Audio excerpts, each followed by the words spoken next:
Let's move on to the Northeast State, where last year East Noble was a juggernaut.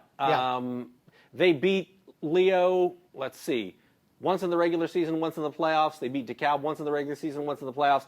They were the team, obviously, in Northeast Indiana and in the Northeast State. The question with the graduation of Bailey Parker, I think up in Kendallville, they're like, we've got the guys to replace it. Sure. Outside of Kendallville, they're saying, how do you replace all these guys? Because when you go down to state, you have to do it with a lot of seniors, and that's what they did. I still put East Noble atop that conference right now, but the gap has shrunken significantly. I don't think East Noble can be as good as they were a year ago because they were so good. And I also think that Leo takes that next step up here because Leo was very, very young last year. At times, they had 8 sophomores on the field at any one time on defense. I was going to say their sophomore class was tremendous. And then, you throw Jackson Barber in there now another year at quarterback as a junior.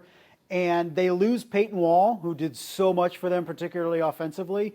But, man, when you put a line together that's anchored by Landon Livingston up front, you feel like they're going to make holes for whoever is in that offensive backfield. So a lot of talent returning for Leo.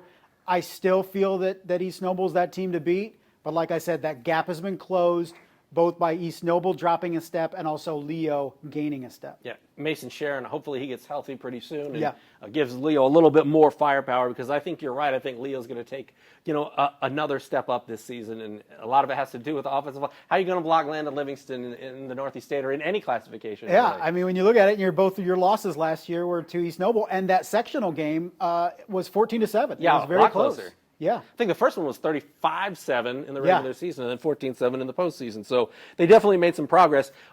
Here's a team that I like that isn't really getting a lot of hype, I guess. New Haven. Yeah. Love Jakar Williams. Mm-hmm.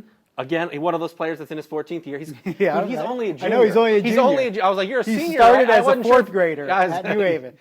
Well said. Dre Wright is the same way to a certain degree. It's like we've been talking about this guy for a while. That's a great 1-2 punch. I think Dre's going to play mostly linebacker this year, maybe not get as many carries because collegiately I think he's a linebacker.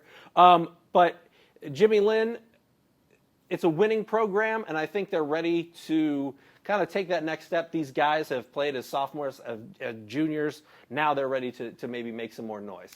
For a team that we traditionally put up there in the NE8, it's been a couple of years of struggles for New Haven in terms of being able to compete. 5 and 6 in the back-to-back years. Yeah, so very, very un-New Haven-like, but they return the athletes, I think, that can put them back in the conversation toward the pointy end of the standings. Jakar Williams, interesting prospect because he can beat you in so many different ways. Do they headline Jakar a little bit more than they did last year? I feel like maybe his development didn't allow him to be a focal point and really take over the games, but I think he has the capability of doing that this year. Their defense needs to find a way to get consistent stops against the better teams, against the East Nobles and against the Leos, and even against the Columbia Cities, who will have Greg Bolt, and you look at Norwell and Eli Riley. I mean, there's some quarterbacks around the NE8, and New Haven's going to have to make some plays, particularly at the back end of that defense. That's what I was going to ask about next is Columbia City one of those teams that you can put in because you've got a 6'4" quarterback with a ton of experience in Greg Bolt. They lose some of the receivers like Michael Sievers, Gillis. I mean, they've graduated some playmakers, but it's always nice to have a quarterback, especially a quarterback who has that size and can really throw over a defense. Yeah, TJ Bedwell, I think, can be a phenomenal two-way player for Columbia City this year, but it comes back to with that line play. Can they give Greg Bolt time to make plays downfield? And I think not always the case last year. And that running game struggled too. I think you still need balance. You can throw for 250, 300 yards, but if you can't run the football and make you one-dimensional, it's going to be tough to win games. So when you look at Columbia City, they have a chance to step up a little bit, but that back end of the schedule is so difficult. When you look at Norwell, I think that could be this year's DeKalb in terms of what they have coming back with Eli Riley, one of the more underappreciated quarterbacks and defensive players around. I mean, you watch DeKalb last year win 8 games because of a talented senior group. I think now you have that at Norwell. I was going to ask about DeKalb. I'm glad you kind of talked about that. Where do you see them going? Because they graduate, Tyler Pomeroy up front, Hoyt Stafford up front, Landon Miller was productive. They got a new quarterback, Corey Price, who's going to be taking most of the snaps at the quarterback position. You got Tanner Jack, who they're using in a variety of ways coming back. He's kind of a speedster. He'll be the focal point of that offense. How do you see it happening at DeKalb this year? Because Pete Kemp no longer there. He did a great job, I think, of building the culture there. Yeah. And it's Seth Wilcox's turn to kind of take the baton and run with it. And, the culture will largely stay the same with Coach Wilcox, who was on the staff of Coach Kempf and really has picked his mind a lot of different ways. I think DeKalb looks very similar in terms of what they're going to run and in terms of their philosophies. You may see some wrinkles here and there.